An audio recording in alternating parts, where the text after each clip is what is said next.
Grüßt euch! Heute modellieren wir den Zahn 3/6. An 4/6 habe ich bereits meine Höckergrade eingezeichnet. Dann meine Höckerspitze zum Zahnhals. Meine Höckergrade geben mir schon mal vor, wie breit mein Zahn werden sollte. Modellation. Ich fange mit meinem mesiobukalen Höcker an der Zahnspitze.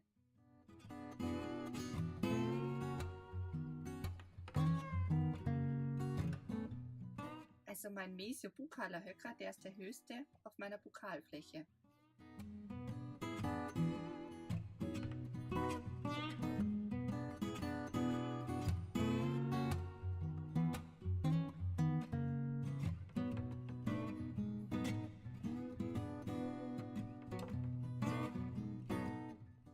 Weiter geht's mit meinem distobukalen Höcker, der ist geringfügig niedriger als mein mesialer.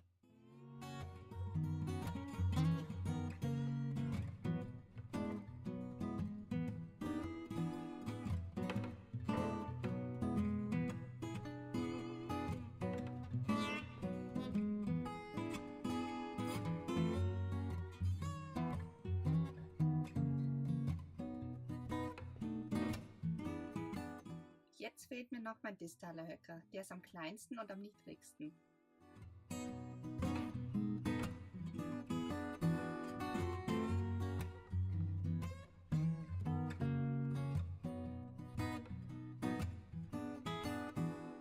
Jetzt komme ich zur Lingualseite.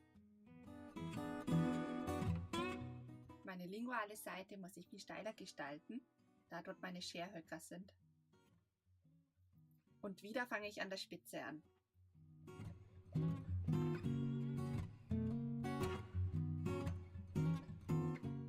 Meine lingualen Höcker sind minimal kürzer als meine bukalen Stampfhöcker.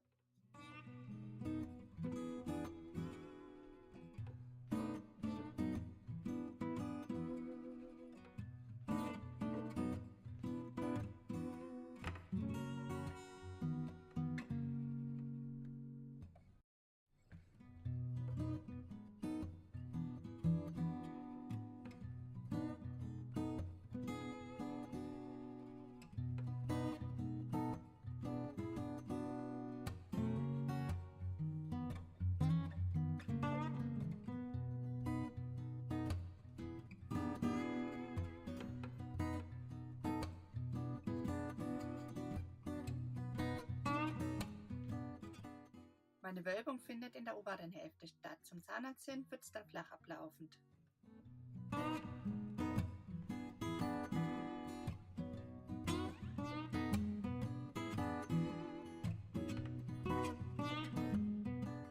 Weiter geht's mit meiner Zahnbauchgestaltung.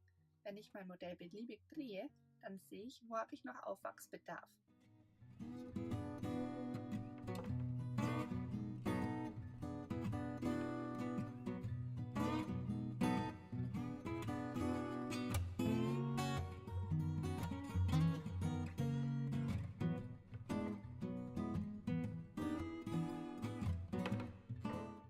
Jetzt kann ich mit meinen Leisten weitermachen.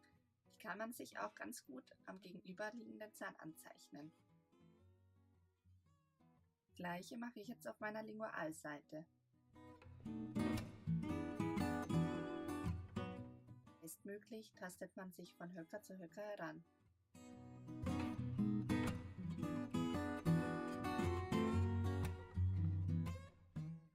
Ich muss auf der bukalen Fläche beachten, dass zum Zahnhals mein Profil verjüngend wird.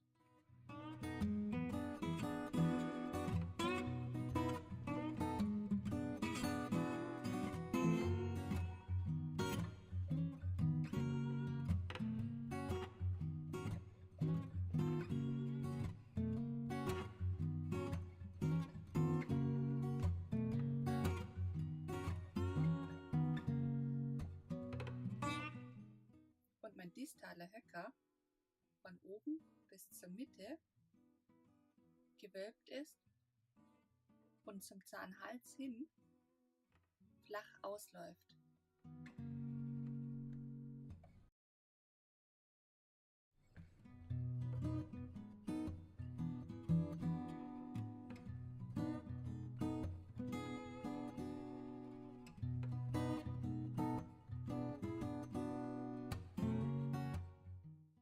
Zahnkrümmung zieht sich insgesamt nach lingual.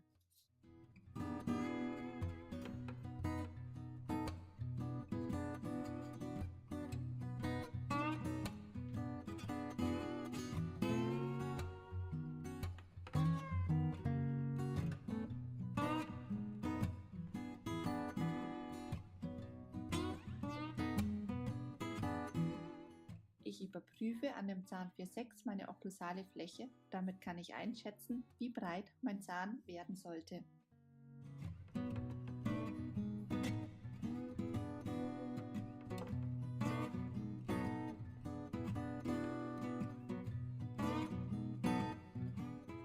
Erst wenn ich mit meiner äußeren Form zufrieden bin, mache ich mit meiner Okklusalfläche weiter.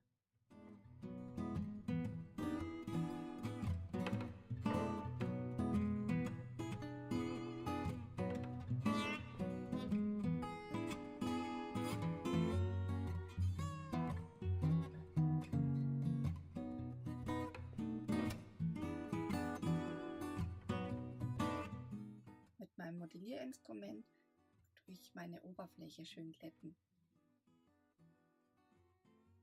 Je nachdem, wo ich mehr abtragen möchte, erhöhe ich den Druck.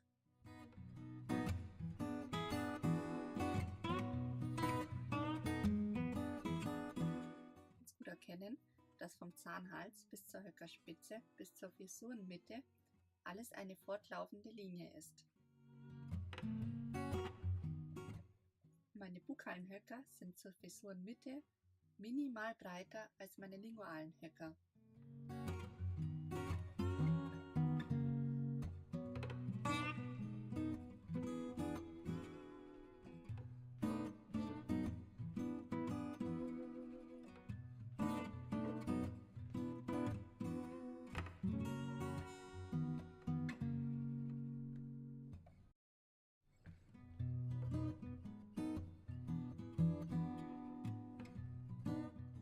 Ich achte auf eine saubere Positionierung meiner Haupthöcker. Umso sauberer ich von Anfang an arbeite, umso weniger muss ich im Anschluss nacharbeiten.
Meine Zentralfisuren laufen alle nicht geradlinig, sondern eher etwas zickzackförmig.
So, jetzt habe ich grob meine Form und jetzt werde ich mit meinem Modellierinstrument meine Feinheiten ausarbeiten.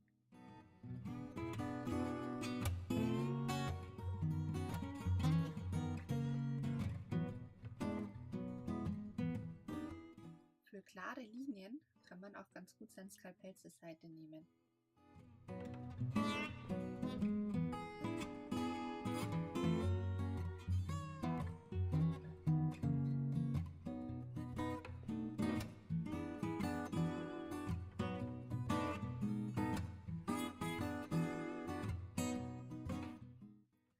Geheimtipp ist mein Bürstchen. Das tränke ich in Öl oder Friesöl oder Isolierung und damit kann ich meine Kaufläche richtig schön fein machen.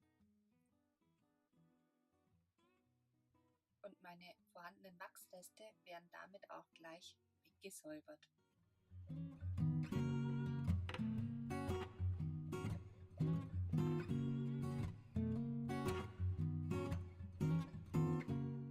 Damit kann ich so richtig schön von innen nach außen meine Kaufläche fein säubern.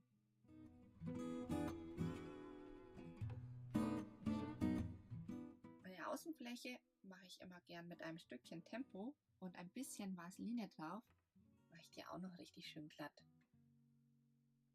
Ich darf natürlich nicht zu viel Druck anwenden, sonst verwische ich meine Feinheiten.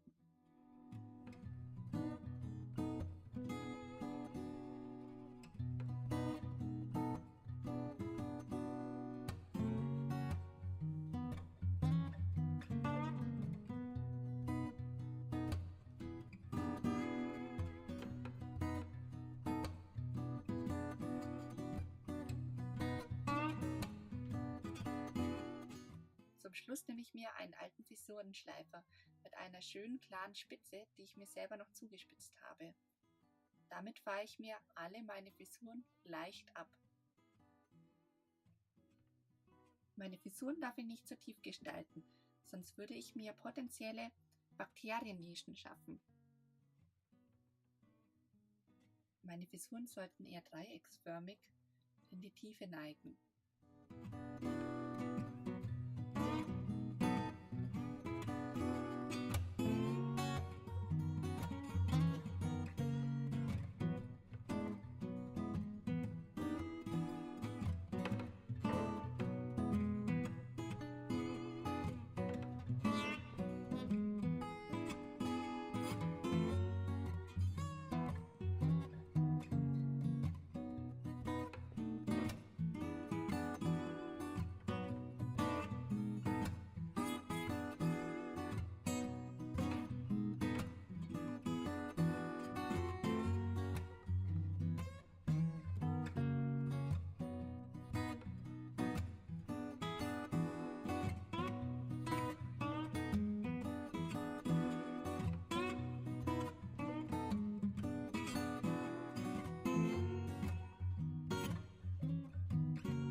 Mein brennendes Grübchen muss ich weich auslaufend gestalten, nicht reinhacken. Mein Zahn hat keine scharfen Kanten.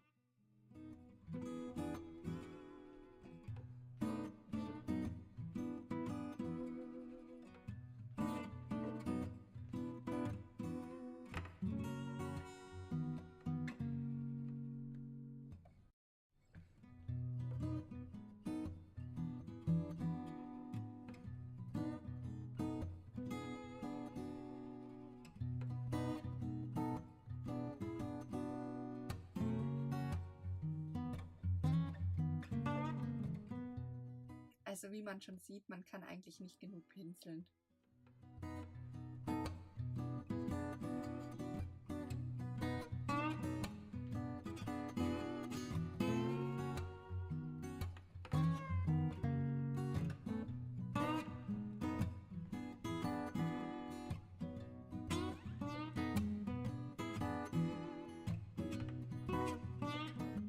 So sieht jetzt mein fertiger Zahn aus. Ich hoffe, ihr hattet genauso Spaß wie ich und ich konnte euch einige Anhaltspunkte näher bringen. Ihr könnt mir gerne einen Kommentar hinterlassen. Bis dann, tschüss!